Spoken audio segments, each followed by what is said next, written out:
At this recent gathering at the March for Life, Abby Johnson talked of how she wanted to depopulate the abortion industry after she fled her job as a Planned Parenthood manager and became pro-life.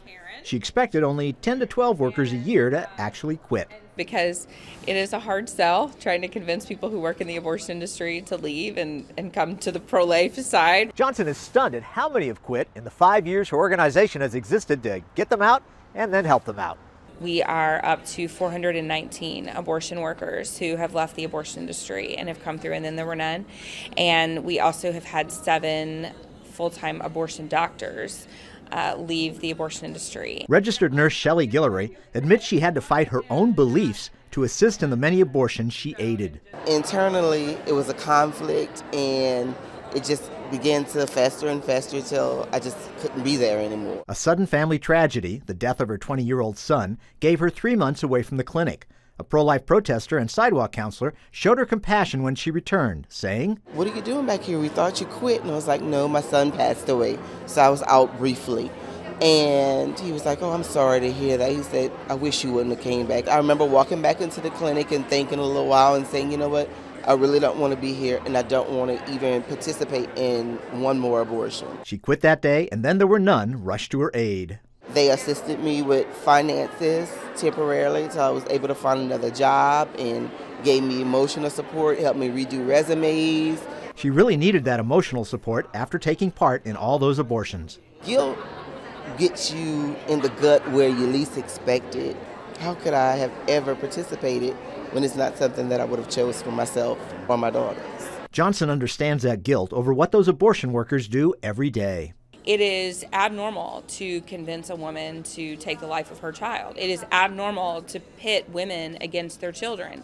It is abnormal to sift through body parts of babies. Annette Lancaster was so wounded in her soul doing what she did at the Chapel Hill, North Carolina Planned Parenthood, she isn't sure she would have survived without, and then there were none, bucking her up. If I wasn't in this organization, I don't think I would be here today. When women would ask me, "Do you think God is going to forgive me?"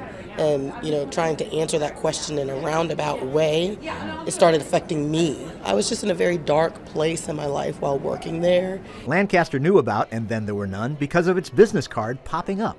Not just 1 or 2, but they were actually all around my car. She was going to quit one particular day, but then came a sudden surprise. I was called in that day into the office and told, "You just don't fit in here anymore." And so I quit fired. I think they could tell the abortion numbers were going down tremendously when I was the manager there. So they could tell that I was not encouraging women to do the procedures, but rather discouraging them. Now, a problem for some getting out of the abortion business is it has such a shady and a shoddy reputation, many people don't want to hire those who worked in it.